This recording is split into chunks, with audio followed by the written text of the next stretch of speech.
ಅಧಿಕ ಮಾಸದಲ್ಲಿ ಮಾಡುವ ಸಣ್ಣ ಪುಟ್ಟ ಪೂಜೆಗಳಿಗೂ ಜೀವನವನ್ನೇ ಬದಲಾಯಿಸುವ ಶಕ್ತಿ ಇರುತ್ತದೆ. ಅಧಿಕ ಮಾಸವು ಈ ವರ್ಷ ಅಂದರೆ 2026ರಲ್ಲಿ ಮೇ 17ರಿಂದ ಜೂನ್ 15ರವರೆಗೆ ಇರುತ್ತದೆ. ಈ ಮಾಸದಲ್ಲಿ ಯಾವ ಕೆಲಸಗಳನ್ನು ಮಾಡಬೇಕು, ಯಾವ ಕೆಲಸಗಳನ್ನು ಮಾಡಬಾರದು, ಈ ಮಾಸದಲ್ಲಿ ಯಾವ ದೇವರನ್ನು ಆರಾಧಿಸಿದರೆ ಶ್ರೇಷ್ಠ, ಯಾವ ಕೆಲಸದಿಂದ ಇಡೀ ಕುಟುಂಬಕ್ಕೆ ಅದೃಷ್ಟವು ಒಲಿಯುತ್ತದೆ ಎಂದು ಇಂದಿನ ವಿಡಿಯೋದಲ್ಲಿ ವಿವರವಾಗಿ ತಿಳಿಯೋಣ. ಒಂದು ಚಂದ್ರಮಾನ ವರ್ಷದಲ್ಲಿ ಸರಿಸುಮಾರು 354 ದಿನಗಳು ಇರುತ್ತವೆ. ಅದೇ ರೀತಿಯಾಗಿ ಒಂದು ಸೌರಮಾನ ವರ್ಷದಲ್ಲಿ 365 ದಿನಗಳು ಇರುತ್ತವೆ. ಈ ಎರಡರ ನಡುವೆ ಪ್ರತಿ ವರ್ಷಕ್ಕೊಮ್ಮೆ 11 ದಿನಗಳ ವ್ಯತ್ಯಾಸವು ಕಂಡುಬರುತ್ತದೆ. ಹೀಗೆ ಬರುವ 11 ದಿನಗಳ ವ್ಯತ್ಯಾಸವನ್ನು ಸರಿಪಡಿಸಿ ಹಬ್ಬಗಳನ್ನು ಸರಿಯಾದ ಸಮಯಕ್ಕೆ ಬರುವಂತೆ ಮಾಡಲು ಪ್ರತಿ 32 ತಿಂಗಳು 16 ದಿನ ಮತ್ತು 4 ಗಂಟೆಗಳಿಗೊಮ್ಮೆ ಒಂದು ಹೆಚ್ಚುವರಿ ತಿಂಗಳನ್ನು ಸೇರಿಸಲಾಗುತ್ತದೆ. ಅಂದರೆ ಸುಮಾರು 3 ವರ್ಷಗಳಿಗೊಮ್ಮೆ ಹೆಚ್ಚುವರಿ ತಿಂಗಳು ಬರುತ್ತದೆ. ಇದನ್ನೇ ಅಧಿಕ ಮಾಸ ಎಂದು ಕರೆಯಲಾಗುತ್ತದೆ. ಅಧಿಕ ಮಾಸವು ಭಗವಾನ್ ವಿಷ್ಣುವಿಗೆ ಅತ್ಯಂತ ಪ್ರಿಯವಾದ ಮಾಸವಾಗಿದೆ. ಆದ್ದರಿಂದ ಈ ಮಾಸವನ್ನು ಪುರುಷೋತ್ತಮ ಮಾಸ ಎಂದು ಕರೆಯುತ್ತಾರೆ. ಈ ಬಾರಿ ಜ್ಯೇಷ್ಠ ಮಾಸವು ಅಧಿಕವಾಗಿ ಬಂದಿದೆ. ಆದ್ದರಿಂದ ಇದನ್ನು ಅಧಿಕ ಜ್ಯೇಷ್ಠ ಮಾಸ ಎಂದು ಕರೆಯುತ್ತಾರೆ. ಅಧಿಕ ಜ್ಯೇಷ್ಠ ಮಾಸವು ಮುಗಿದ ಮೇಲೆ ನಿಜ ಜ್ಯೇಷ್ಠ ಮಾಸವು ಜೂನ್ 16ರಿಂದ ಜುಲೈ 14ರವರೆಗೆ ಇರುತ್ತದೆ. ಜ್ಯೋತಿಷ್ಯ ಶಾಸ್ತ್ರದ ಪ್ರಕಾರ ಈ ಅವಧಿಯಲ್ಲಿ ಸೂರ್ಯನ ಸಂಕ್ರಮಣವು ಇರುವುದಿಲ್ಲ. ಆದ್ದರಿಂದ ಮದುವೆ, ಉಪನಯನ, ಗೃಹ ಪ್ರವೇಶದಂತಹ ಶುಭ ಕಾರ್ಯಗಳನ್ನು ಮಾಡಬಾರದು. ಆದರೆ ಒಂದು ಮನೆಯಿಂದ ಮತ್ತೊಂದು ಮನೆಗೆ ಅಂದರೆ ಬಾಡಿಗೆ ಮನೆಯನ್ನು ಬದಲಾಯಿಸಬಹುದು. ಹೊಸ ವಾಹನ ಖರೀದಿ, ಭೂಮಿ ಖರೀದಿ ಮತ್ತು ಮಾರಾಟಗಳನ್ನು ಮಾಡಬಹುದು. ಈ ಮಾಸದಲ್ಲಿ ಪುಣ್ಯಕ್ಷೇತ್ರಗಳಿಗೆ ಭೇಟಿ ನೀಡಿ ದೇವರ ದರ್ಶನ ಪಡೆದರೆ ಉಳಿದ ಮಾಸದಲ್ಲಿ ಸಿಗುವ ಫಲಕ್ಕಿಂತಲೂ ಅಧಿಕವಾದ ಫಲಗಳು ಲಭಿಸುತ್ತವೆ. ಹಾಗೆಯೇ ದೇವರ ಪೂಜೆ, ಪುನಸ್ಕಾರ, ಜಪ ತಪಗಳನ್ನು ಮಾಡುವುದು ಒಳ್ಳೆಯದು. ಈ ಮಾಸದಲ್ಲಿ ಮಾಡುವ ಪೂಜೆ ಪುನಸ್ಕಾರಗಳಿಗೆ 1000 ಪಟ್ಟು ಪುಣ್ಯ ಫಲಗಳು ಲಭಿಸುತ್ತವೆ. ಇನ್ನು ಈ ಮಾಸದಲ್ಲಿ ಯಾವ ದೇವರನ್ನು ಆರಾಧಿಸಬೇಕು ಎಂದು ನೋಡುವುದಾದರೆ, ಯಾವುದೇ ಮಾಸವಿರಲಿ ವಿಶೇಷವಾಗಿ ಮೊದಲಿಗೆ ಕುಲದೇವರನ್ನು ಪೂಜಿಸುವುದು ಮುಖ್ಯವಾದುದು. ಹಾಗಾಗಿ ನಿಮ್ಮ ಮನೆಯ ಕುಲದೇವರ ಆರಾಧನೆಯನ್ನು ಮೊದಲು ಮಾಡಿ. ನಂತರ ಈ ಅಧಿಕ ಮಾಸಕ್ಕೆ ಅಧಿಪತಿಯಾದ ವಿಷ್ಣುವಿನ ಆರಾಧನೆಯನ್ನು ಮಾಡಬೇಕು.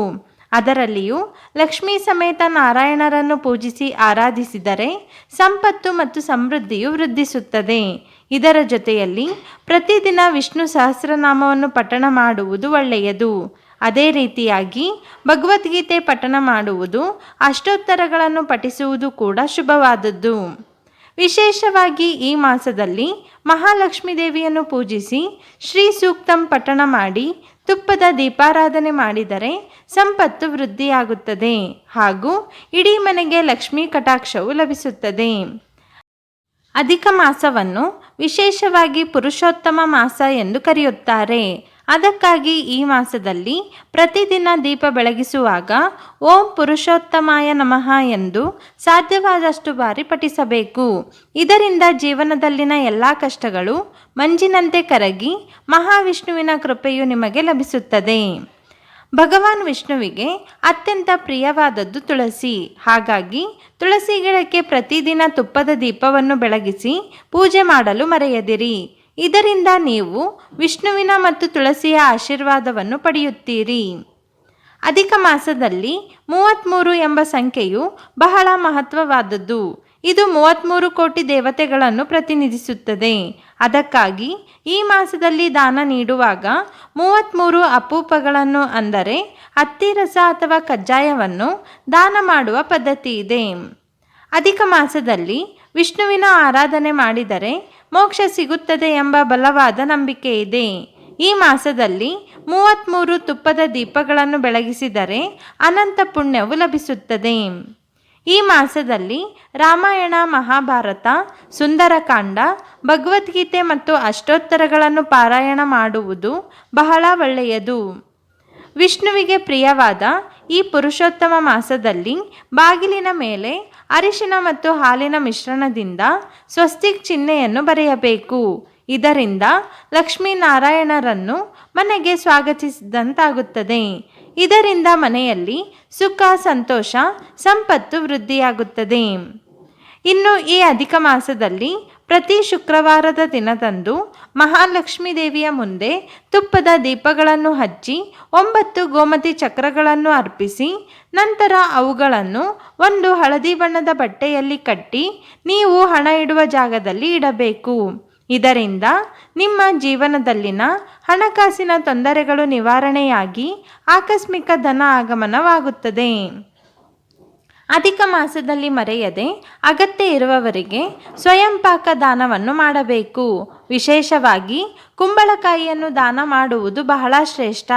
ಹಾಗೆಯೇ ಈ ಮಾಸದಲ್ಲಿ ಗೋಮಾತೆಗೆ ಹಸಿರು ಹುಲ್ಲನ್ನು, ಬೆಲ್ಲವನ್ನು ಮತ್ತು ನೆನೆಸಿದ ನವಧಾನ್ಯಗಳನ್ನು ತಿನ್ನಿಸಬೇಕು. ಇದರಿಂದ ನವಗ್ರಹಗಳ ದೋಷಗಳು ನಿವಾರಣೆಯಾಗಿ ಹಣಕಾಸಿನ ಸಮಸ್ಯೆಗಳು ದೂರವಾಗುತ್ತವೆ. ಹೀಗೆ ಈ ಮೇಲೆ ತಿಳಿಸಿರುವ ಪುಣ್ಯ ಕೆಲಸಗಳನ್ನು ಮಾಡಿ ವರ್ಷಪೂರ್ತಿ ಲಕ್ಷ್ಮೀನಾರಾಯಣರ ಆಶೀರ್ವಾದವನ್ನು ಪಡೆಯಿರಿ. ಜೊತೆಗೆ ಸಿರಿ ಸಂಪತ್ತುಗಳನ್ನು, ಅಖಂಡ ಅದೃಷ್ಟವನ್ನು ಪಡೆಯಿರಿ. ಈ ವಿಶೇಷ ಮಾಹಿತಿ ನಿಮಗೆ ಇಷ್ಟವಾಗಿದ್ದರೆ ಲೈಕ್ ಮಾಡಿ, ಶೇರ್ ಮಾಡಿ, ಕಮೆಂಟ್ ಮಾಡಿ ಮತ್ತು ನಮ್ಮ ಚಾನಲನ್ನು ಸಬ್ಸ್ಕ್ರೈಬ್ ಮಾಡಲು ಮರೆಯದಿರಿ.